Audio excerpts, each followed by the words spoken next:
2 años después de la muerte de mi hijo, vi a un pequeño mendigo que era idéntico a él.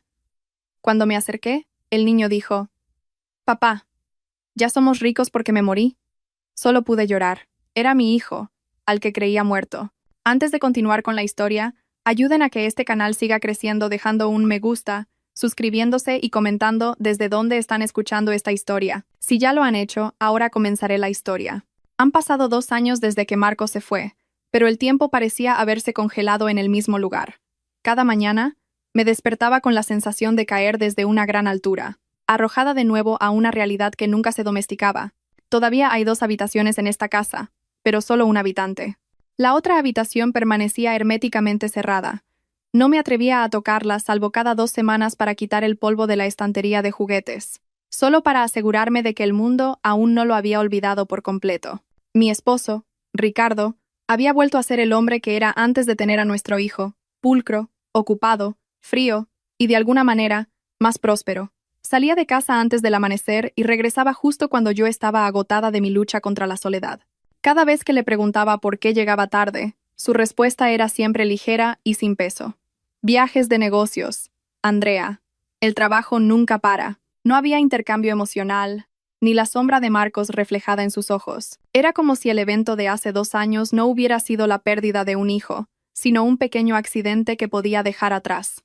Mi suegra, doña Pilar, era aún peor. «Andrea, tienes que abrir tu corazón ya», me había dicho varias veces. Marcos estaba destinado a eso.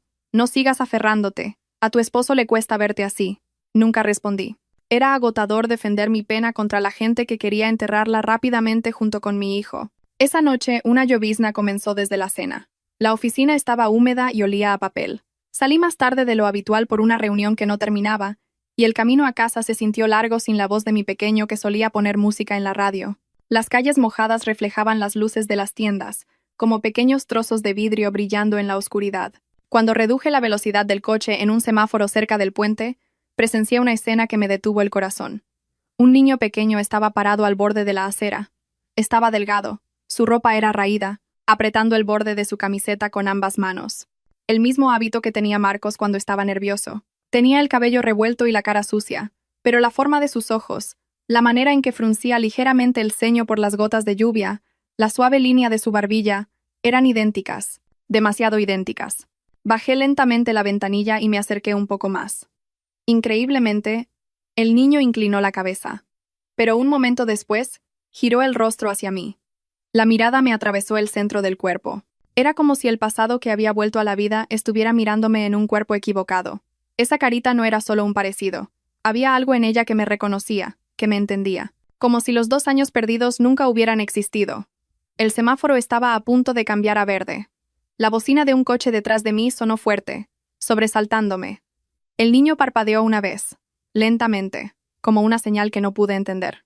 Quería salir. Quería preguntar. Quería confirmar que no estaba alucinando debido a 2 años de añoranza podrida.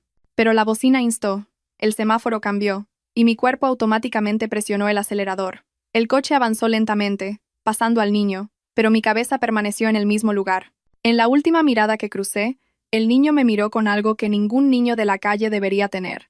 La misma mirada profunda que Marcos tenía cuando me pedía dormir a su lado cuando tenía fiebre. La lluvia se intensificó durante todo el camino a casa, y los limpiaparabrisas se movían rápidamente de lado a lado. Pero mi visión seguía borrosa. Mi garganta se sentía estrangulada por algo que no quería salir. ¿Esperanza o miedo? No lo sabía. Solo entendía una cosa. Esa mirada no era la de un extraño. Algo en el fondo de mi memoria empujaba, instaba, gritaba por ser liberado. Cuando llegué a casa, Ricardo estaba dormido en el sofá. Las noticias económicas se transmitían en la televisión, y había restos de comida que había pedido solo sobre la mesa. No dije nada. Si le dijera que vi a un niño idéntico a Marcos, me miraría como si estuviera loca. Volvería a decir que estaba inestable, que la pena me hacía tener visiones. Repetiría esas palabras con un tono monótono, haciéndome sentir como un objeto defectuoso. Fui a la habitación de Marcos. Toqué el pomo frío. No tenía intención de entrar, solo me quedé parada frente a la puerta que no se había abierto en mucho tiempo. Detrás de esa puerta de madera, el pequeño mundo que había creado para él todavía se conservaba. Coches de juguete, libros de cuentos, un muñeco al que él mismo le había puesto nombre. Imaginé el rostro de Marcos. y recordé el rostro de ese niño mendigo. Las dos caras se superpusieron en mi mente, volviéndose difíciles de distinguir. A medida que la noche se hacía más profunda, finalmente me senté ante el pequeño rincón de recuerdo donde estaba la foto de Marcos. La foto era él sonriendo con los dientes de leche perdidos cuando tenía 4 años. La pequeña vela a su lado estaba a medio derretir. Respiré profundamente. Mi pecho estaba apretado. Si todavía estuvieras vivo, susurré en voz baja. Mi voz temblaba. Tu cara se vería exactamente así ahora, el pelo un poco más largo, y seguirías teniendo la costumbre de agarrarte la ropa cuando estás nervioso. El silencio envolvió la habitación como una ola oscura. Me cubrí la cara con ambas manos. La punta de mi nariz ardía y mi respiración era superficial. Había otra voz en mi cabeza, una voz que no me dejaba desde ese semáforo. ¿Qué acabas de ver? No puede ser. Es una coincidencia. Levanté la cabeza y miré la foto de Marcos una vez más. Sus ojos en la foto parecían mirarme con ternura y calidez, como cuando me pedía que lo abrazara porque le asustaba la oscuridad.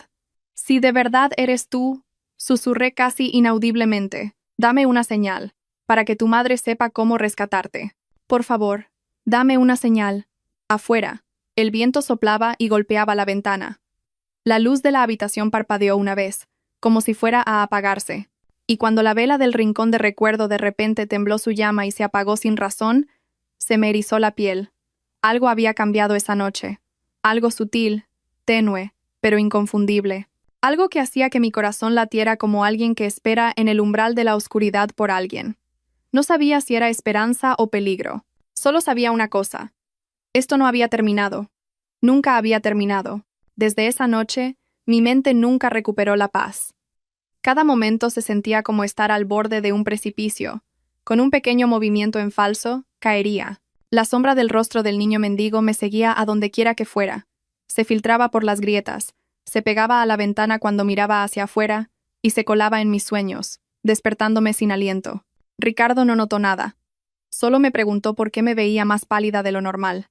Le respondí a la ligera. Dormí mal. Eso fue suficiente para él. Él nunca me había mirado de verdad en los últimos 2 años, al igual que no lo había hecho. A veces me preguntaba si seguíamos siendo un matrimonio o dos extraños que vivían en la misma dirección. Esa tarde, intencionalmente tomé una ruta más larga para volver del trabajo. Conduje por el mismo camino que la noche anterior. Mi corazón latía demasiado rápido, demasiado fuerte, sintiendo que iba a salirse de mi pecho. Me detuve en el mismo lugar de ayer, el semáforo cerca del puente. La lluvia de hoy no era fuerte, solo una llovizna como niebla de agua. Y allí, en la esquina de la acera, el niño estaba parado de nuevo. La postura de su cuerpo era la misma, agarrando el borde de su camiseta y agitándolo ligeramente, un hábito que Marcos solo hacía cuando estaba nervioso o soportando el frío. Abrí un poco la ventanilla. Mi pecho se calentó. El mundo se hizo pequeño, centrándose solo en ese niño. Esta vez, la luz verde no me dejaría ir. Tan pronto como el semáforo se puso amarillo, estacioné el coche a un lado de la carretera y salí. Mis pasos temblaron mientras me acercaba a él.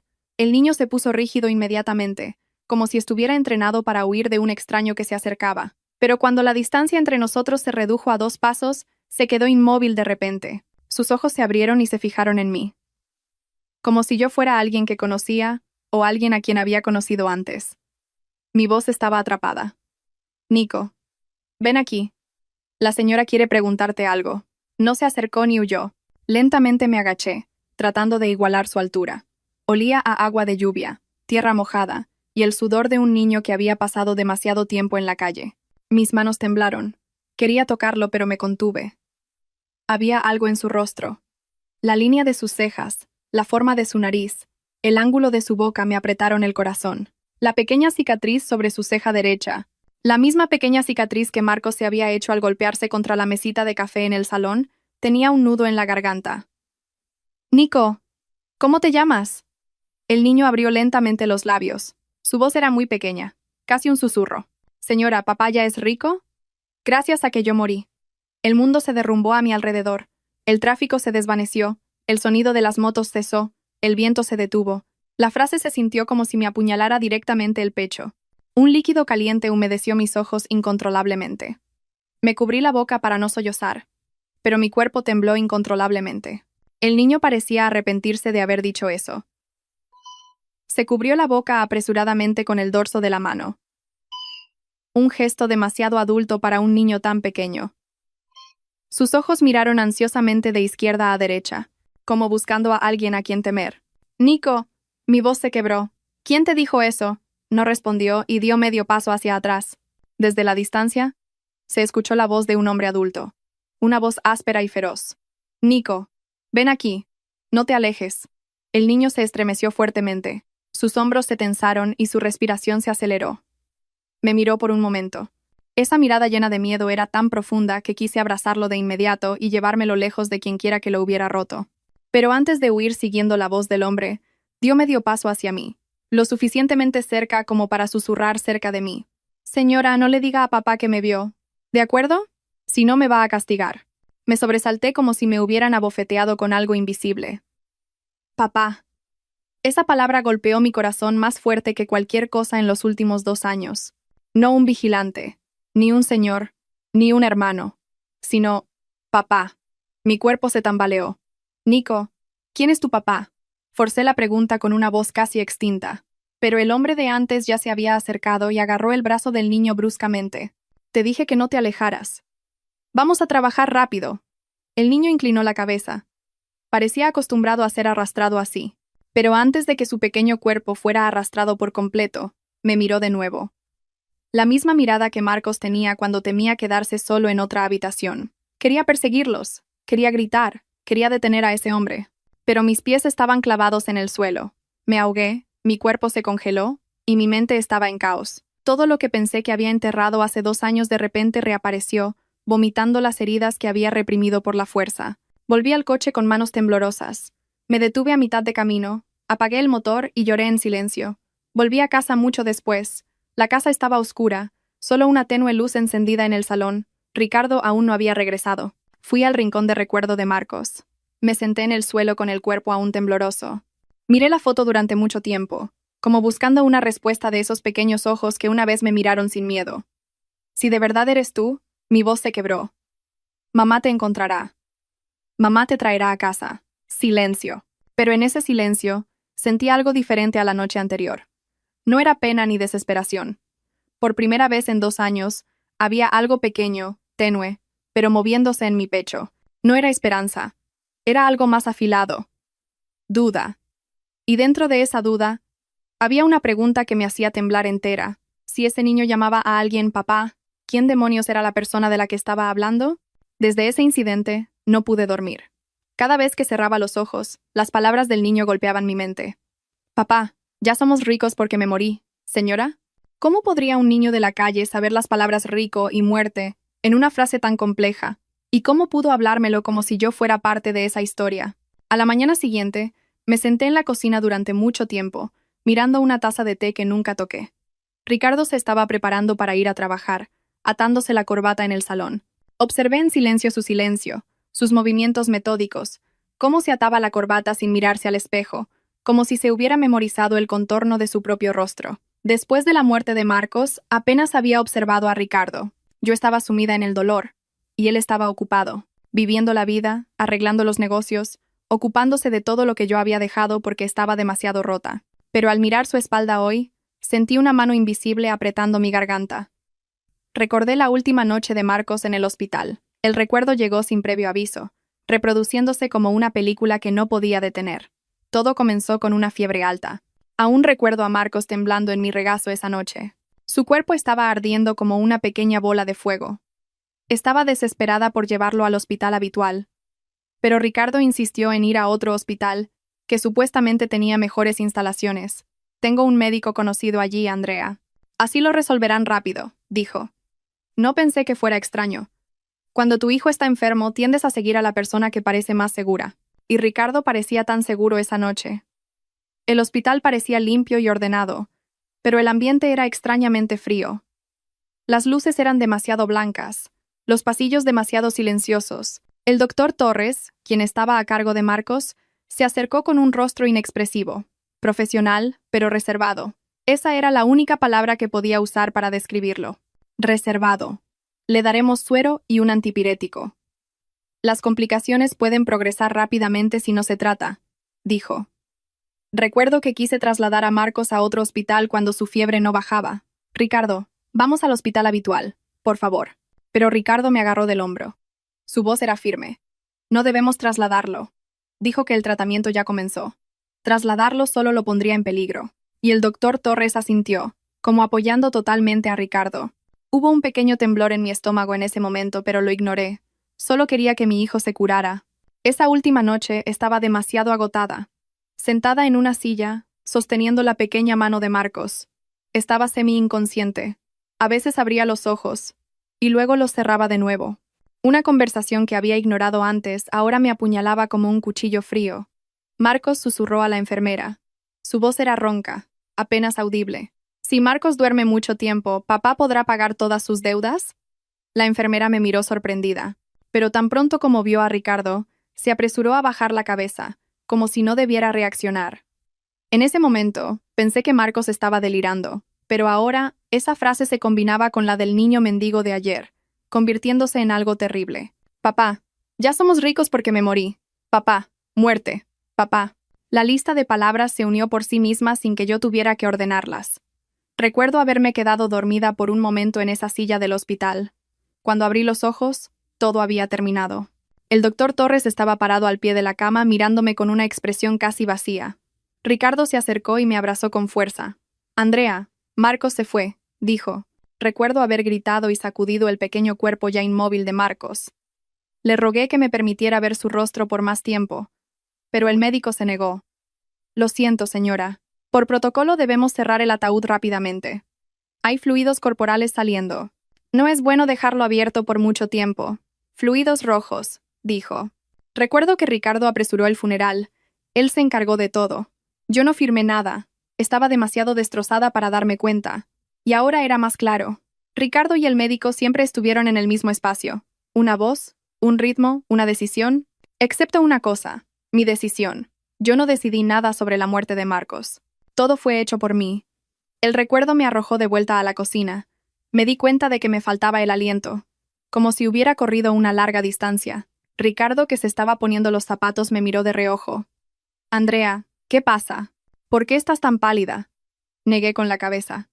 Nada. Se levantó y se arregló la camisa. Si piensas en Marcos con demasiada frecuencia, te resultará más difícil recuperarte. Tienes que saber diferenciar entre la realidad y tus pensamientos. Esa voz, la misma voz de hace 2 años, la voz que me hacía sentir pequeña y frágil, pero ahora, esa voz me hizo darme cuenta. Ricardo no era solo indiferente. Ricardo temía que yo empezara a preguntar. Me miró fijamente durante mucho tiempo, como evaluando si mi mente estaba despejada o si era peligrosa para él. Y por primera vez, vi algo en sus ojos. Algo que nunca había visto cuando todavía éramos una familia completa. Vigilancia. Me saludó y cerró la puerta. Pero antes de que la puerta se cerrara por completo, escuché a través de la rendija que estaba teniendo una breve conversación telefónica con alguien. Sí, ella está volviendo a ponerse extraña. Pero no te preocupes. Si sigue así, está a salvo. ¿A salvo? ¿De qué? La puerta se cerró. Mi cuerpo tembló. Pequeños recuerdos que antes había dejado pasar ahora volvían como piezas de un puzzle encajando en su lugar. Y cuando todo comenzó a conectarse, solo había una pregunta que se clavaba en mi mente como un clavo. Si de verdad hubiera perdido a Marcos esa noche, ¿por qué no me permitieron verlo por más tiempo? Más aún, ¿qué demonios pasó mientras yo dormía? La pregunta creció en mi cabeza, ahogando todos los demás sonidos, dejando solo una única conclusión, aterradora pero ya innegable. La muerte de Marcos era demasiado pulcra, demasiado rápida, demasiado oportuna para ser llamada destino. Desde esa mañana, mis pensamientos ya no pudieron calmarse. Cada palabra del niño mendigo, cada recuerdo de la última noche de Marcos en el hospital, y cada pequeño detalle sobre Ricardo de repente comenzaron a entrelazarse, como un ovillo de hilo que de repente encontraba un patrón oculto. Era como si una mano gigante hubiera estado presionando mi cabeza bajo el agua, y por primera vez en 2 años, salí jadeando a la superficie. Ricardo regresó tarde esa noche. Un tenue aroma a perfume caro que nunca usaba antes flotaba débilmente de su cuerpo. Parecía cansado, pero no el cansancio de alguien que ha trabajado duro, más bien el cansancio de tener que proteger demasiadas cosas con firmeza. Me reuní con un cliente, dijo, dejando el maletín. El trabajo fue mucho hoy. No respondí. Observé cómo arreglaba sus documentos, su nuevo reloj, sus nuevos zapatos, el nuevo teléfono en su mano. Durante estos 2 años, muchas cosas nuevas habían aparecido en nuestras vidas. Cosas demasiado caras para el estado de los negocios de Ricardo de antes. Pero cada vez que preguntaba, la respuesta era siempre la misma. Es porque el proyecto salió bien, Andrea. ¿Qué era ese proyecto que salió bien que llegó inmediatamente después de la muerte de Marcos? Mientras él se duchaba, abrí su cajón. Había varios sobres bancarios y extractos de transacciones, con sumas que no eran sensatas. No las toqué, solo vi que la cantidad era demasiado grande para ser el resultado del negocio de Ricardo, que estaba casi en bancarrota hace 2 años. Un sobre estaba ligeramente doblado y sobresalía. A través de esa pequeña abertura, vi un número que inmediatamente debilitó mis manos y rodillas. Cientos de miles de euros. Exactamente la cantidad que Ricardo necesitaba para pagar sus deudas de antes. Escuché el sonido de la puerta del baño abriéndose y cerré el cajón rápidamente. Por primera vez en mucho tiempo, sentí miedo. No miedo a Ricardo, sino miedo a la posibilidad de que todo lo que había pensado que era destino pudiera haber sido un plan. Varios días después, fui al banco para gestionar los informes financieros de mi empresa. La empleada de atención VIP me recibió. Me sonrió amablemente y dijo palabras que congelaron mi cuerpo. Señora, ¿cómo está ahora? Espero que esté más estable después de recibir ese gran pago del seguro en aquel entonces. Lamento mucho lo de su hijo de nuevo. Me quedé parada, aturdida. El ruido de la oficina desapareció de repente. Lo siento. ¿Qué seguro? Mi voz se atascó. La empleada ladeó la cabeza y buscó en sus archivos una póliza de seguro médico y de vida a nombre de su hijo. El pago fue bastante grande. Su esposo se encargó de todo el papeleo. La póliza se hizo aproximadamente 1 año antes de la muerte de su hijo. 1 año antes. Eso significaba que Ricardo había contratado ese seguro sin mi conocimiento. Antes, cuando nuestra situación económica era mala, Ricardo siempre decía que no podíamos permitirnos pagar ni siquiera la prima del seguro para sí mismo. Me quedé inmóvil, y el mundo se encogió de nuevo. ¿Quién pagó las primas?, pregunté con voz temblorosa. Su esposo, el contratante de la póliza. Él también era el beneficiario principal. Luego, la empleada agregó en un tono cauteloso, como pidiendo disculpas. Ese pago del seguro era tan grande, debería ayudar a las finanzas familiares. Finanzas familiares, pago de deudas, remodelación de la casa de sus padres. Coche nuevo para su hermano, suerte de proyecto o suerte de muerte. Regresé a casa con las manos frías y la cabeza que seguía zumbando.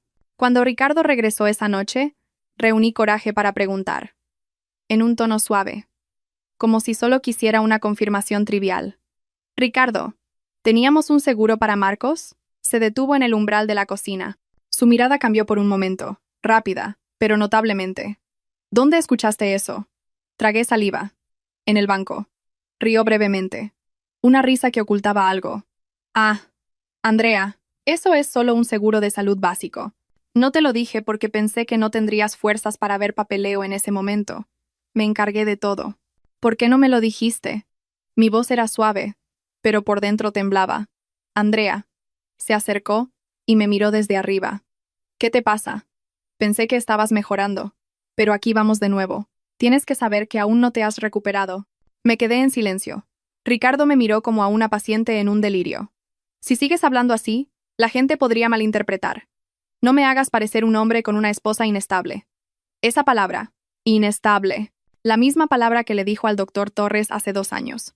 También le dijo esa palabra a su madre. También se la dijo a mi familia, como si quisiera construir una narrativa sobre mí. Gaslighting. Borrado de rastros. Control de la narrativa. Todo era demasiado familiar, demasiado pulcro. Ricardo entró en la habitación y cerró la puerta. Me quedé parada en la cocina durante mucho tiempo, mirando el suelo vacío, dándome cuenta de algo que había ignorado hasta ahora. Ricardo no era solo deshonesto. Ricardo estaba ocultando demasiado, y cada vez que me acercaba a la verdad, elegía la forma más segura. Hacerme parecer una loca. Esa noche saqué mi teléfono y abrí un contacto antiguo. Abogada Ruiz, la abogada de la familia que había sido muy cercana a mi difunto padre. Mi mano tembló mientras marcaba. Después de varios timbres, la voz firme respondió. Sí, Andrea. Miré al suelo, tratando de contener el temblor en mi pecho. Abogada, necesito ayuda. La voz de la abogada Ruiz se volvió seria de inmediato. ¿Qué sucede? Respiré profundamente. Luego dije en voz baja, como una confesión que había intentado enterrar durante 2 años. Abogada, creo que... Marcos no murió de verdad. Hubo un breve silencio al otro lado del teléfono. Y luego la voz de la abogada Ruiz sonó muy baja, muy cautelosa, pero también muy segura. Nos vemos mañana. Y pase lo que pase, no le digas nada a nadie. Colgué el teléfono con las manos frías. Afuera, el viento agitó las cortinas suavemente. La casa se sentía diferente, como si todas las paredes albergaran un secreto que yo no había visto hasta ahora. Y por primera vez, sentí que algo se movía bajo la superficie de mi vida, algo que había esperado pacientemente ser descubierto, algo que exigía ser abierto, porque la verdad siempre encuentra una grieta, como un fluido rojo que intenta salir de una herida cerrada. Y esa noche, supe que acababa de abrir la primera grieta. La reunión con la abogada Ruiz fue en su oficina, llena de archivadores y documentos.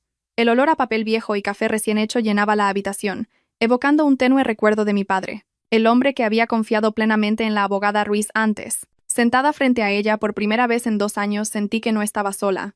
Cuéntamelo desde el principio, dijo, suave pero firme. No oculté nada, lo conté todo. El niño mendigo, la forma en que me miró, la frase, papá, ¿ya somos ricos porque me morí? Desde la cicatriz en su ceja hasta el seguro de Marcos que encontré por accidente.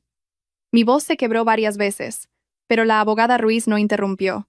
Solo tomó notas meticulosamente. Cuando terminé de hablar, abrió un archivador que ya había preparado, como si supiera que vendría algún día. Durante los últimos 2 años, dijo en voz baja, he estado vigilando una cosa, ese hospital donde se declaró la muerte de Marcos. Mi corazón latió con fuerza. Sacó una copia de la póliza de seguro. No era mi firma. Era una firma falsificada. Fue sospechoso desde el principio, dijo. Antes de que su padre muriera, me pidió que vigilara de lejos si algo extraño le sucedía a la familia después de que él se fuera. Sentí un dolor punzante en el pecho. Mi lengua se congeló por el recuerdo de mi padre. La abogada Ruiz continuó. El pago del seguro de Marcos fue desembolsado en un tiempo anormalmente rápido.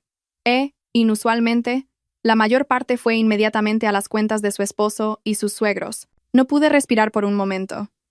Ricardo dijo que era porque el proyecto salió bien, murmuré débilmente. La abogada Ruiz me miró fijamente durante mucho tiempo. Andrea, ¿dónde hay un pago de proyecto que se desembolsa días después de la muerte de un hijo? Me quedé en silencio. El mundo se sentía como si se estuviera desmoronando bajo mis pies. Eso no es todo. Hay otro informe. La abogada Ruiz empujó otro documento. En ese hospital, en los últimos 2 años, hubo varios casos de niños que murieron repentinamente, y varias semanas o meses después, nuevos niños de la calle con características muy similares aparecieron. Me quedé helada, como si estuviera diciendo, la muerte era solo un registro, no una realidad. El sonido del aire acondicionado en la habitación se sintió demasiado fuerte. Mis oídos zumbaban. Yo no era la única que sentía que algo andaba mal. Había un patrón, había rastros, y detrás de todo eso, había una estructura oscura. La abogada Ruiz tomó su teléfono. Me gustaría presentarte a alguien. Un momento después, la puerta se abrió y entró un hombre uniformado. Su rostro me resultaba vagamente familiar. Físico firme. Ojos penetrantes pero no amenazantes. Es el inspector Vázquez, dijo la abogada Ruiz. Su padre ayudó a su familia hace años. Es un hombre que tiene una deuda que pagar. El inspector Vázquez se sentó en la silla de al lado. He escuchado parte de la historia, y tengo fuertes sospechas de que esta organización no es pequeña. El hospital es solo una de las entradas. Tragué saliva.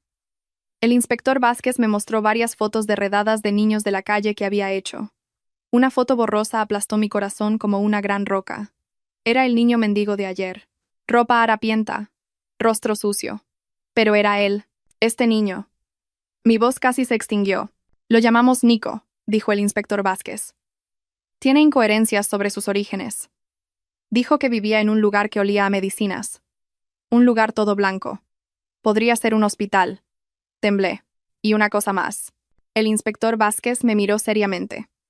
Ha mencionado un nombre. Mar. No Marcos. Pero fue suficiente para sospechar que la identidad del niño podría haber sido cambiada. La habitación parecía dar vueltas. La abogada Ruiz dijo, si de verdad es Marcos, no podemos hacer un movimiento en falso. Estas personas borran los rastros rápidamente. Si sospechan que sabemos, pueden trasladar al niño a otro lugar. ¿Qué debo hacer entonces? Mi voz se quebró. Necesitas acercarte al niño de nuevo, respondió el inspector Vázquez. Pero con mucha cautela. Lo vigilaremos de lejos y buscaremos quién lo controla. Mi vida de repente se sintió como un tablero de ajedrez oscuro. Cada movimiento tenía que ser exacto. Un error arruinaría todo. Respiré profundamente. Si de verdad es Marcos, no me importa cuán grande sea la organización, lo traeré de vuelta. La abogada Ruiz me miró profundamente. Había algo en sus ojos. Una mezcla de compasión, admiración y preocupación. Estaremos contigo. Pero Andrea, tienes que estar preparada para enfrentar una realidad que puede ser muy dolorosa. Asentí, aunque mi cuerpo temblaba. Si le pidieron al niño que fingiera su muerte, continuó el inspector Vázquez. Eso significa que estas personas tienen control total sobre su vida. Necesitamos saber quién es la persona a la que llama papá. Esa palabra, papá, me apuñaló de nuevo. ¿Papá de quién? ¿Ricardo? ¿Otro? ¿O alguien que dirige esta oscura organización? Cerré los ojos, tratando de recuperar el aliento. El mundo que solo había mirado de lejos estaba comenzando a revelar su oscuridad. Había un hospital, había una fundación, había niños desaparecidos, había dinero fluyendo, había una firma falsificada, y en el centro de todo, Marcos o Nico, o quienquiera que fuera, fue obligado a convertirse en otra persona. El inspector Vázquez se inclinó ligeramente hacia mí. Comenzamos esta noche. Vuelve a ese semáforo. Te seguiremos de lejos. Asentí. El miedo y la determinación chocaron en mi pecho, porque por primera vez sentí que mis pasos se dirigían directamente al centro del secreto que se escondía detrás de la tragedia que solo había pensado que era destino. Pero ahora lo sabía. El destino nunca es tan limpio, tan pulcro, tan silencioso. Había una mano que lo manipulaba, y esta noche tocaría esa mano por primera vez. Esa noche, la ciudad parecía contener la respiración. El cielo estaba nublado sin lluvia, y el aire estaba húmedo con el olor a asfalto recién secado. Las farolas reflejaban una luz amarilla pálida, como si se iluminaran a sí mismas. Conduje lentamente hasta el semáforo cerca del puente, el lugar que había cambiado toda mi vida hace 2 semanas. Dentro de mi chaqueta había un pequeño micrófono escondido que me había dado la abogada Ruiz. Es ilegal, pero es para protegerte, dijo. El inspector Vázquez y otros 2 miembros de su equipo me seguían a varias cuadras de distancia, disfrazados de conductores normales. Pero incluso sabiendo que alguien me estaba vigilando, el paso que tenía que dar seguía siendo solo. Estacioné mi coche un poco lejos del punto original para no ser detectada. El semáforo acababa de ponerse en rojo cuando bajé. Fingí comprar una bebida en un puesto de la calle. Mi corazón latía tan fuerte que era un milagro que otros no lo escucharan. Y allí, el niño estaba sentado con las rodillas dobladas en la acera, dibujando algo en el suelo con el extremo de una pequeña rama. Cuando me acerqué, inmediatamente enderezó su cuerpo y se abrazó las rodillas, como preparándose para huir, pero su mirada me atrapó. Esos ojos, que una vez miré mientras le daba sopa, ahora me miraban con una mezcla de miedo y una añoranza reprimida. Nico, lo llamé en voz baja. Se mordió los labios. Un gesto característico de un niño nervioso. El gesto de Marcos. Me agaché lentamente, asegurándome de no hacer movimientos bruscos para que no huyera. La señora solo quiere comprarte comida. Eso es todo. Si quieres. Se quedó en silencio. Luego se levantó lentamente y asintió levemente. Un movimiento más parecido a una pregunta que a una respuesta. Sonreí débilmente, conteniendo el terremoto en mi pecho. Caminamos a un pequeño restaurante no muy lejos del semáforo. El inspector Vázquez vigilaba de lejos, fingiendo comprar cigarrillos en la tienda de al lado. En la mesa del restaurante, pedí arroz y un plato de huevos fritos para él. Comió con avidez, pero de una manera ordenada, como un niño que había sido enseñado a tener modales antes. Sentí que algo se rompía en mi pecho. Una mezcla de amor, herida y miedo. Intenté iniciar una conversación. ¿Dónde vives, Nico? Se quedó en silencio mirando su plato. No puedo decirlo. ¿Quién te lo prohibió? Sí. Vi. Se mordió el labio inferior. La gente. Me van a castigar si hablo. Traté de no preguntar demasiado rápido. ¿Recuerdas cuál era tu nombre original, antes de que te llamaran Nico? Frunció el ceño, tratando de recordar. Solo recuerdo que me llamaban Mar a veces, y a veces Cos. Pero olvidé el nombre completo. El mundo pareció detenerse por un momento. Mar. La voz en mi cabeza sonó como un tambor de guerra. Contuve la respiración para no perder el control. ¿Con quién vivías antes? Pregunté de nuevo. Con cautela. Él me miró. Sus ojos estaban húmedos. Antes tenía una mamá. Casi me desmayo. Pero, susurré, casi temiendo escuchar la respuesta. Pero mi mamá desapareció. Me cubrí la boca con el dorso de la mano para contener el sonido que estaba a punto de explotar. Continuó en voz baja. como repitiendo algo que un adulto le había enseñado. No debo decir que tengo una mamá, y debo decir que soy huérfano. Me mordí el interior de la mejilla hasta que sentí un sabor punzante. ¿Quién dijo eso? El niño bajó la cabeza bruscamente. Papá. Esa palabra me golpeó de nuevo con una fuerza destructiva. ¿Qué papá? No pude contenerme de hacer la pregunta, aunque sabía que podía hacerlo callar. Me miró fijamente durante mucho tiempo. Mucho tiempo. No era la mirada de un niño de la calle. Era la mirada de alguien que conocía el dolor de la pérdida, pero no sabía cómo expresarlo. Papá dijo que si dormía mucho tiempo, papá podría pagar la deuda, dijo en voz baja, como leyendo una nota de memoria truncada, y luego desperté en un lugar blanco que olía a medicinas. Mi cuerpo tembló. ¿Despertaste en el hospital? Mi voz se quebró. El niño asintió, pero cuando desperté, papá no estaba. La gente dijo que yo estaba muerto, así que tuve que ser Nico. Mis manos cubrieron mi boca. Mis hombros temblaron violentamente. Continuó en voz baja. Si me encuentro con mi verdadera mamá, no debo decirlo, porque entonces papá se enojará. Hubo un largo silencio entre nosotros. De lejos, el inspector Vázquez observaba con rostro tenso. Y de repente, se acercaron pasos pesados. Un hombre con una camisa oscura apareció desde la parte trasera del restaurante. El mismo vigilante de antes. Su rostro estaba rígido, su mandíbula tensa. Sus ojos me miraron con recelo, mientras hablaba con el niño. Nico, ¿qué estás haciendo? Vuelve, vamos, dijo con voz áspera. El niño se puso rígido inmediatamente, pero antes de levantarse, se acercó a mí y susurró rápidamente, muy rápido, como alguien que podría no tener otra oportunidad. Mamá, no le digas nada a nadie, ¿de acuerdo? Se supone que debo parecer muerto. Me quedé helada. No podía moverme, no podía respirar. La frase se sintió como si me cortara el cuerpo por dentro. Se supone que debo parecer muerto. El hombre agarró bruscamente el brazo del niño. El inspector Vázquez se levantó de lejos, pero no se movió de inmediato. Sabía que no debíamos hacer que el vigilante sospechara más esta noche. Solo pude ver cómo el niño se alejaba. Sus pequeños pasos eran tambaleantes, pero miró hacia atrás una vez. Me miró con ojos llenos de un mensaje no dicho. Tan pronto como desaparecieron en la esquina, el inspector Vázquez entró inmediatamente en el restaurante y se sentó frente a mí. Su rostro era serio, su respiración superficial. Señora, dijo en voz baja, creo que hay un 90% de posibilidades de que sea Marcos. Me cubrí la cara con ambas manos y lloré en silencio. El inspector Vázquez agregó, pero si nos apresuramos, pueden trasladar al niño de nuevo. Necesitamos derribar su organización de una vez. Tenemos que hacerles creer que usted no sabe nada. Asentí, temblando. Mi corazón estaba lleno de dolor, esperanza y miedo. Porque esa noche, por primera vez, al final de 2 años de oscuridad, había visto la luz. Pero esa luz estaba justo en medio del nido de la oscuridad. Después de ese último encuentro, el sueño ya no era algo que pudiera disfrutar. Cada vez que cerraba los ojos, la carita de Marcos, o Nico, aparecía en la oscuridad, llamándome con una voz tenue. Se supone que debo parecer muerto.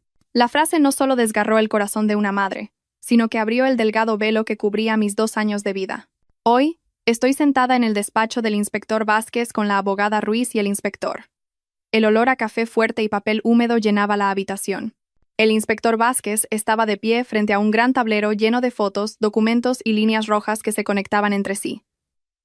Empecemos por la primera puerta, dijo el inspector Vázquez. El hospital. Contuve la respiración. Esa palabra era suficiente para que mi cuerpo se estremeciera. El inspector Vázquez puso un gran archivador sobre la mesa y lo abrió lentamente. Encontramos el mismo patrón de muerte que el caso de Marcos. Señaló las fotos de 3 niños. Sus rostros estaban borrosos, pero sus edades eran similares a cuando Marcos se fue. Estos niños fueron registrados como muertos repentinamente.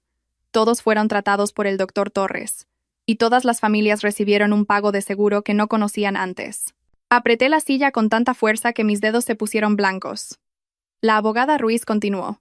En los registros de la administración del hospital, hay varios registros que han sido eliminados, o para ser más precisos, forzados a desaparecer. Pero encontramos un archivo incompleto que se mantuvo manualmente. Puso el historial médico con la fecha de la muerte de Marcos. Sentí que mi cuerpo se congelaba. En la esquina inferior estaba la firma del doctor Torres y, justo al lado, la firma de Ricardo. El inspector Vázquez dijo en voz baja, «Esto no es común. Un esposo no necesita firmar documentos específicos a menos que sea una transferencia de paciente una reclamación especial o una decisión de consentimiento de emergencia. Miré el documento durante mucho tiempo, demasiado tiempo. Ricardo firmó algo el día que Marcos fue declarado muerto, pero yo no escuché nada en absoluto.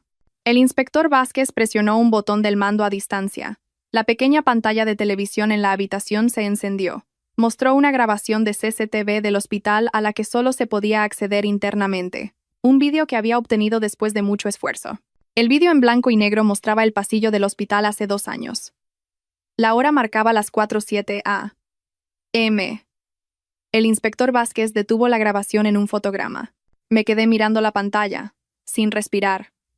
Allí estaba Ricardo, caminando rápidamente hacia la habitación del doctor Torres con un archivador marrón. Horas después de que Ricardo me informara que Marcos había muerto. ¿Por qué estaba él allí? Susurré con voz casi extinta. Nadie respondió. Porque la respuesta era demasiado obvia y demasiado horrible para decirla en voz alta. El inspector Vázquez continuó la grabación. Varios minutos después, una mujer vestida de traje con una identificación con el logo de Fundación Infantil apareció. Entró en la misma habitación. Y luego, el vídeo mostró a 2 enfermeras empujando una pequeña cama cubierta con una manta hasta la cabeza. Temblé violentamente. Eso no es un ataúd, ¿verdad? Mi respiración se cortó. No lo es, dijo el inspector Vázquez. No lo es. En el vídeo, la pequeña cama fue trasladada a la puerta lateral del hospital, no a la morgue. Sin ataúd, sin procedimiento, nada era normal. El niño en la cama, cubierto con una manta, fue sacado como contrabando. El inspector Vázquez apagó la pantalla. La habitación se sentía muy pequeña, como si las paredes se acercaran lentamente hacia mí. La abogada Ruiz dijo: «Andrea, ¿recuerdas? ¿Viste a Marcos después de que fue declarado muerto?» Rebusqué en mis recuerdos. Las escenas eran borrosas.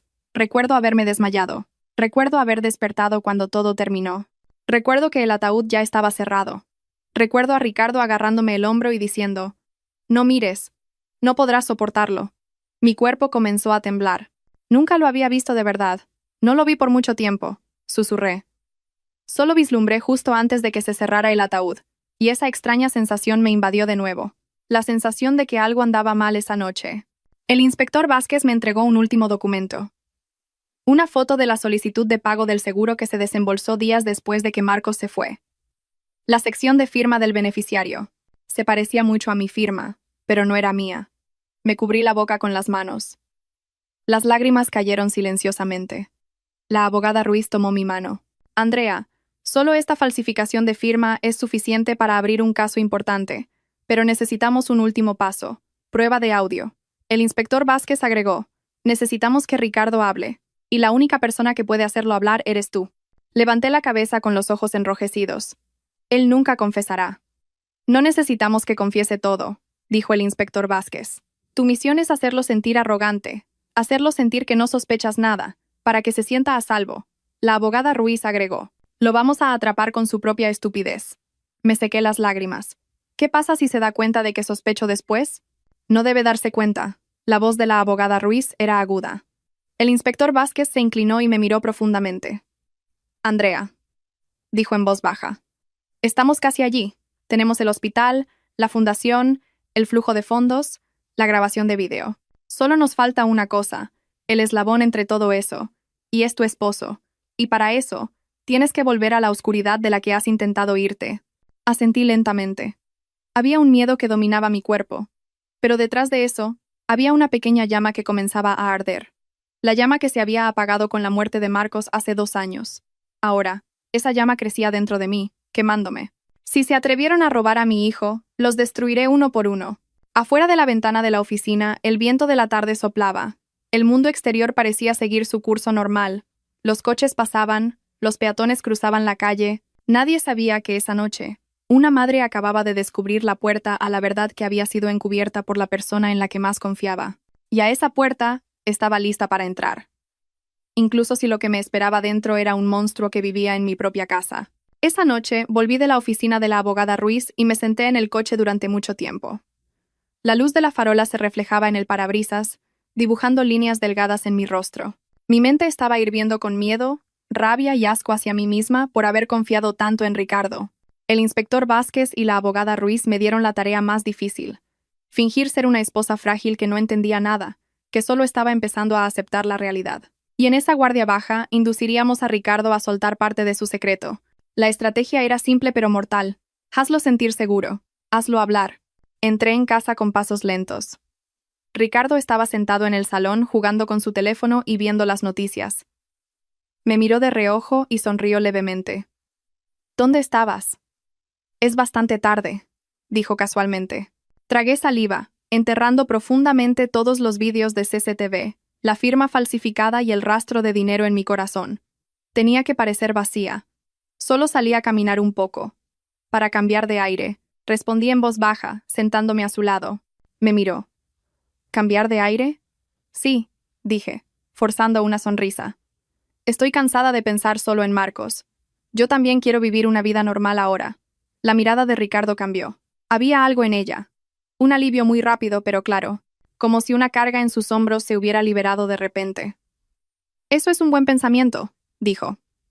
Tienes que seguir adelante. Me reí levemente, forzadamente. Sí, incluso pensé que deberíamos mudarnos. Hay demasiados recuerdos de Marcos. Ricardo se estremeció por una fracción de segundo, un momento fugaz, pero fue suficiente. Continué, fingiendo ingenuidad. Podríamos usar el dinero del seguro de Marcos para el pago inicial de la casa nueva, ¿verdad? La habitación se quedó en silencio de repente. Ricardo me miró más tiempo de lo habitual. Lentamente dejó su teléfono. Su expresión cambió. Por primera vez, porque yo reconocí algo que él pensó que nunca me daría cuenta. ¿Sabías sobre eso? Su voz era baja, pero afilada. Bajé la cabeza, fingiendo inquietud. Sí. Sé que te encargaste de eso. Supongo que estaba demasiado sensible en ese momento para querer escuchar sobre dinero. Solo esperaba que Marcos no se hubiera ido en vano. Ricardo se reclinó en la silla. Su rostro se volvió ligeramente arrogante, como si su posición hubiera subido un nivel. Andrea, dijo, dejando escapar un largo suspiro. Lo hice todo por nosotros. Tienes que entenderlo. No lo miré. Lo dejé hablar. Usé ese dinero para pagar deudas, para levantar el negocio, para nuestro futuro. La muerte de Marcos fue, sí, un destino desafortunado, pero no puedo dejar que todo se derrumbe también, ¿verdad? Así es como debe pensar un adulto. Mi corazón dio un vuelco. No se inmutó al mencionar usar la muerte de su hijo como combustible para su propia vida. Pero tenía que seguir actuando. Entiendo, Ricardo, susurré. Solo quiero que volvamos a ser felices. Quiero ayudar. Él mordió el anzuelo. Exactamente como había predicho la abogada Ruiz, el orgullo de Ricardo era el arma que podía apuñalarlo. Bien, dijo con alivio. Finalmente estás siendo realista. Se reclinó cómodamente, jugueteando con su teléfono. Has sido demasiado sentimental todo este tiempo. Si sigues así, la gente dirá que eres inestable. Especialmente si dices cosas raras sobre Marcos. Esa frase de nuevo. La misma frase que usó hace 2 años para callarme. ¿Marcos? Fingí confusión. ¿Qué quieres decir? Ricardo se rió en voz baja. Bueno, eres propensa a decir cosas como si escucharas la voz de Marcos o que Marcos aparece en tus sueños. A menudo eras extraña, Andrea. Por eso tuve que encargarme de todo antes. Continuó, sin darse cuenta de que se estaba atrapando a sí mismo. Si no me hubiera movido rápido, ahora mismo estaría siendo tratada como una loca. Seguías a punto de desmayarte en ese entonces. Por eso tuve que tomar decisiones rápidas sobre el funeral, los documentos, todo. Documentos. La declaración que más necesitaba para vincular a Ricardo con esa noche. Bajé la cabeza aún más, interpretando a la esposa frágil y culpable. Lo siento, Ricardo. Si te causé dificultades. Sí, ahora estás hablando con sensatez. Me tocó el hombro. El mismo toque que antes se sentía cálido. Ahora hacía que mi piel quisiera huir de mis huesos. Continuó en tono condescendiente. Aunque quisieras tramitar el pago del seguro ahora, es demasiado tarde. Todo está invertido en el negocio. Pero no te preocupes, el rendimiento es bueno. El rendimiento es bueno. Rendimiento de la muerte, de la firma falsificada, del hijo que nunca fue enterrado. Sentí que mi cuerpo temblaba. Pero tenía que aguantar. Tenía que actuar hasta el final. Ricardo, susurré en voz baja, solo quiero que seas completamente honesto conmigo. ¿De verdad usamos ese dinero para pagar la deuda, verdad? Ricardo me miró. Y en su mirada, había algo de lo que estaba orgulloso, una pequeña arrogancia nacida del alivio. Asintió débilmente. Sí, y todo está resuelto. Tienes que aceptarlo. No preguntes más. El pequeño micrófono en mi chaqueta grabó cada palabra con claridad. Un segundo después sonó el teléfono de Ricardo. Vio la notificación y sonrió levemente. Tengo que salir por un momento. Una cita importante. ¿Qué cita? Pregunté suavemente. Asuntos de negocios. No es algo que te deba preocupar. Agarró las llaves del coche y se fue sin mirar atrás. Tan pronto como la puerta se cerró, sentí que mis piernas se debilitaban. Me desplomé en el sofá, cubriéndome la boca con ambas manos. Detrás de las paredes de mi propia casa, esa podredumbre había estado viva todo el tiempo, y a mí me habían manipulado, con todo mi dolor y estupidez, para que nunca lo viera. Unos minutos después, sonó mi teléfono. Un mensaje de la abogada Ruiz. La grabación es clara. Tenemos lo que necesitamos. Le siguió un segundo mensaje del inspector Vázquez.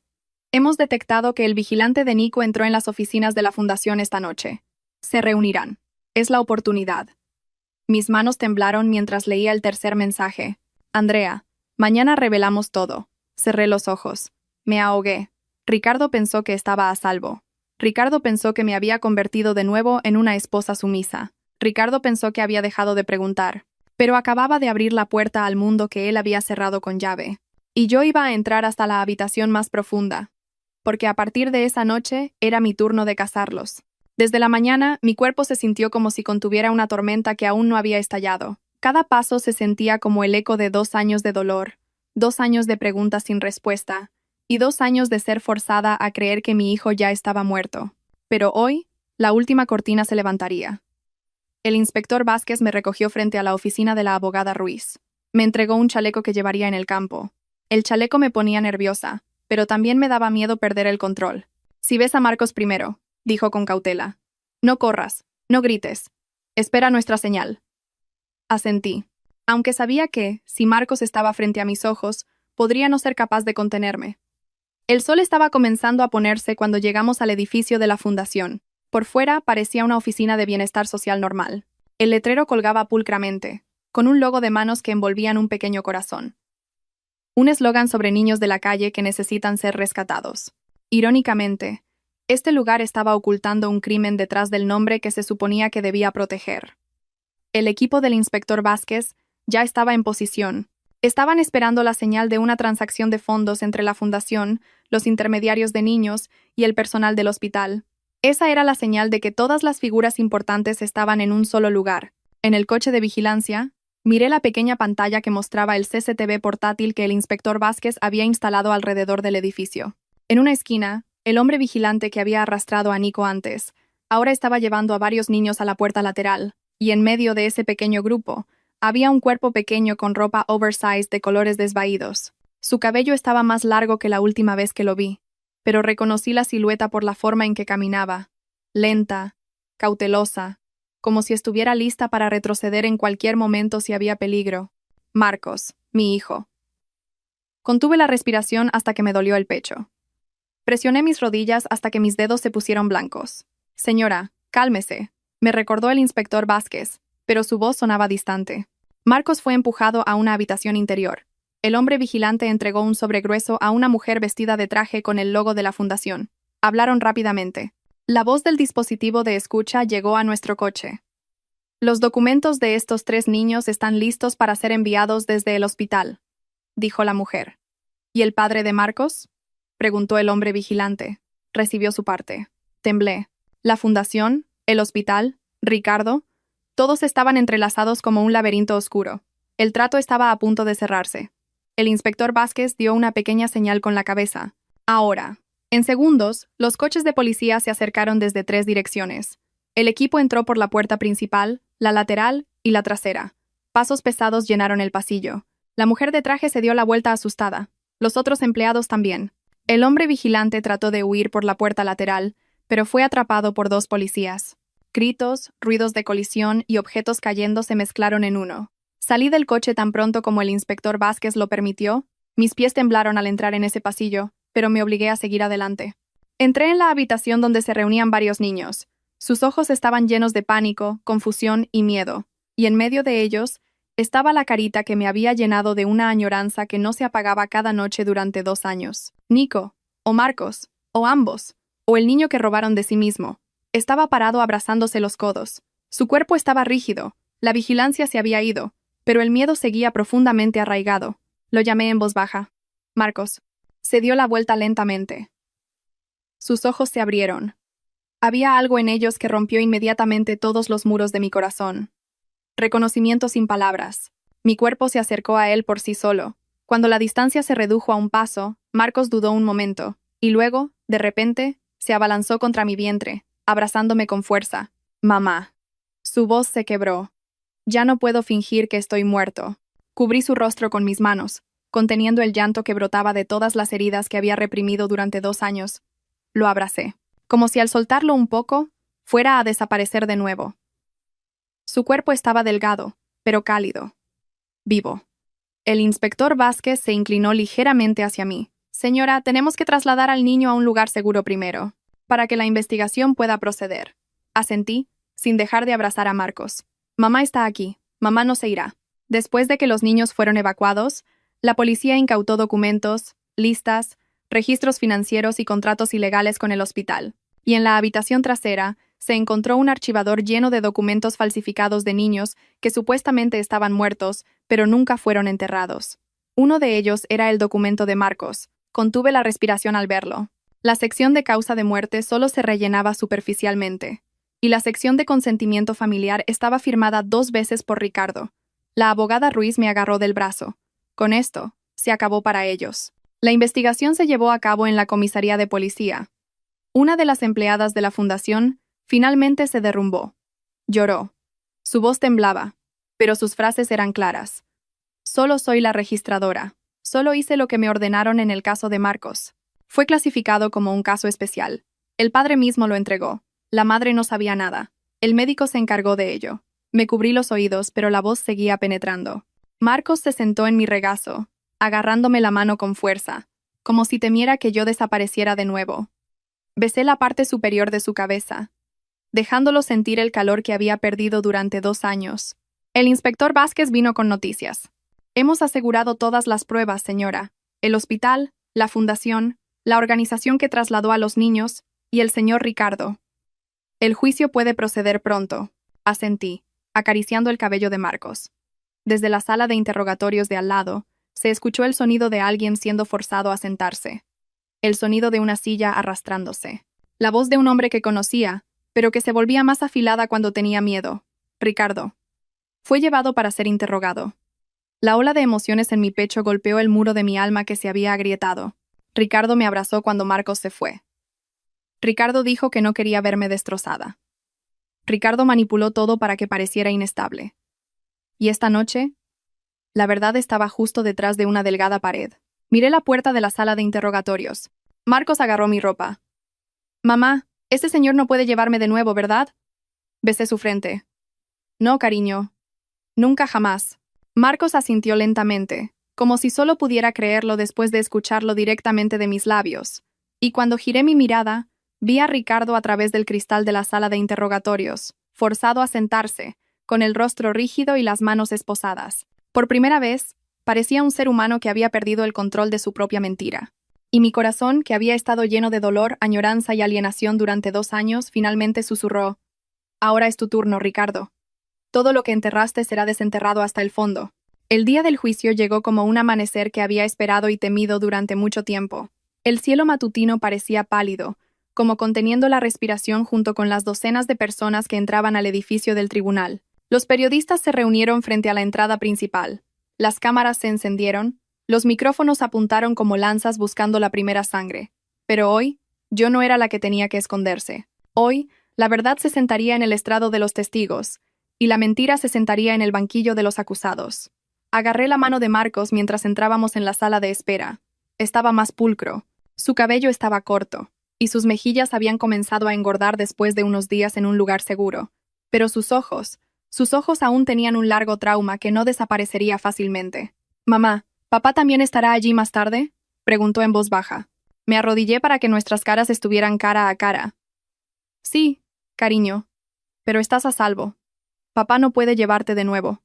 Nunca. Marcos asintió. Pero pude ver el delgado miedo que aún vivía detrás de su mirada. El miedo que le habían inculcado durante 2 años. Un miedo que solo podía desaparecer cuando la justicia detuviera de verdad los pasos de las personas que le habían robado la vida. El inspector Vázquez apareció detrás de la puerta. Es hora. La sala del tribunal estaba llena pero fría. Ricardo estaba sentado en el banquillo de los acusados. Su rostro estaba pálido, pero aún trataba de parecer estoico. El doctor Torres estaba a su lado, y varios funcionarios de la fundación estaban sentados en fila. Todos tenían el rostro ceniciento. El fiscal comenzó el juicio con una voz resonante mientras se presentaban las pruebas. Estamos aquí con pruebas de la simulación de la muerte de un niño, falsificación de documentos, recepción ilegal de pagos de seguros y participación en una organización de explotación infantil. Ricardo enderezó sus hombros, tratando de parecer inquebrantable, pero su mirada hacia mí ya no era la de un esposo que conoce a su esposa. Era una mirada llena de miedo y odio, porque su mentira había sido desenterrada. La grabación de nuestra conversación fue reproducida. La voz de Ricardo llenó la sala. Ese dinero ya está invertido en el negocio. La gente te dirá que eres inestable. Si no me hubiera movido rápido, ahora mismo serías tratada como una loca. Cada palabra era como una piedra golpeando su rostro. Y se reprodujo el vídeo de CCTV del hospital. Ricardo entrando en la habitación del doctor Torres. La mujer de la fundación llegando con documentos. La pequeña cama cubierta con una manta siendo arrastrada por la puerta lateral. La sala se alborotó. Ricardo cerró los ojos. Su rostro estaba rígido. El doctor Torres intentó excusarse. Eso es. Pero el juez lo detuvo. El vídeo no miente. Y una empleada de la fundación, casi sollozando, testificó con voz temblorosa, derrumbando la defensa restante. En los registros internos, Marcos nunca fue registrado como cadáver. Fue trasladado inmediatamente para el procedimiento de cambio de identidad. Su padre lo entregó personalmente con su firma. Apenas podía respirar. Y el juez llamó el nombre que solo había podido llamar en oración durante 2 años. Marcos, adelante con la consejera psicológica. Agarré la mano de Marcos mientras caminábamos hacia el estrado de los testigos. Se sentó en mi regazo. Su cuerpo era pequeño, pero cálido. Y por un momento olvidé que la habitación estaba llena de gente. Solo sentía el latido de nuestros 2 corazones. La consejera preguntó suavemente. Marcos, ¿recuerdas dónde vivías antes? En casa con mamá, respondió débilmente. ¿Y qué pasó después? Se mordió el labio. Su rostro estaba rígido, pero intentó seguir hablando. Papá dijo que si dormía mucho tiempo, papá podría pagar la deuda. Y luego desperté en un lugar blanco que olía a medicinas. Y luego la gente dijo que estaba muerto. Tuve que ser Nico. No debía decir que tenía una mamá. La gente en la sala se quedó en silencio. Se sintió como si todo el aire de la habitación hubiera sido succionado. Lo abracé con fuerza, dejando que mis lágrimas cayeran silenciosamente sobre su cabello. Ricardo se levantó. Gritó desde el banquillo de los acusados, con el rostro enrojecido. «Es mentira. Ese niño está diciendo lo que le dijeron que dijera». El juez golpeó el martillo con fuerza. «Acusado». Silencio. Pero Marcos, el pequeño niño que se vio obligado a desaparecer durante 2 años, miró a Ricardo con una mirada mucho más adulta que su edad. «Tengo miedo de papá. Ya no quiero dormir mucho tiempo». Sus palabras fueron simples, pero destrozaron todas las defensas de Ricardo como un frágil cristal. Después de eso, todo pareció moverse rápidamente. El juez golpeó el martillo y leyó el veredicto provisional. Detención de Ricardo, el doctor Torres y los funcionarios de la fundación. Las sentencias se determinarían a través de procedimientos legales adicionales, pero la evidencia ya era muy fuerte. La sentencia no era lo importante para mí. Lo más importante era que Marcos ya no estaba en sus garras. Las siguientes semanas pasaron como una nueva vida que se sentía extraña. Mi casa ahora estaba llena de los pequeños pasos de Marcos de nuevo. Su risa aún no había regresado por completo, pero estaba empezando a creer que estaba a salvo. El procedimiento de divorcio avanzó rápidamente. Gracias a todas las pruebas, el tribunal me otorgó la custodia total. Incluso parte de los activos de Ricardo fueron confiscados para compensar el daño que nos había causado a Marcos y a mí. La casa, la herencia de mi padre, se convirtió en el lugar donde empezamos de nuevo. Cada mañana, Marcos se sentaba a dibujar en la mesa. Cada noche, leía un cuento antes de que se durmiera para que supiera que el mundo no siempre era oscuro. 2 meses después de que el caso se cerró, estaba parada frente a un nuevo edificio con un letrero que me hizo humedecer los ojos. Fundación Niños de Vuelta a Casa, apoyada en su totalidad por el resto de la herencia de mi padre. A mi lado, la abogada Ruiz me dio una palmada en el hombro. Es un buen comienzo, Andrea. No solo sobreviviste, cambiaste. El inspector Vázquez se acercó con un nuevo archivador. Hay otros casos de niños desaparecidos. Necesito el punto de vista de una madre. Marcos corría por el patio con ropa nueva que él mismo eligió. Su cabello ondeaba, y sus pasos eran finalmente ligeros, como un niño que había vuelto a ser niño. Corrió hacia mí y tiró de mi ropa, como solía hacer. Mamá, si más tarde hay un niño perdido, dile que no tenga miedo de volver a casa, ¿de acuerdo? Lo levanté y lo abracé con fuerza. Sí, cariño. Ayudaremos a esos niños a volver a casa. El viento de la tarde agitó las pequeñas banderas frente al edificio de la fundación. El mundo entero parecía suspirar de alivio. El círculo del dolor finalmente se cerró. El círculo de la esperanza estaba comenzando a abrirse. Y yo, una madre que lo había perdido todo hace 2 años, estoy parada aquí, con ojos que ya no solo ven la oscuridad, sino un futuro que puedo volver a sostener con mis propias manos. Porque al final, la verdad siempre vuelve a casa, y el amor de una madre siempre encuentra el camino de regreso. Vamos, Marcos, ahora es nuestro turno de ir a buscar a otros niños.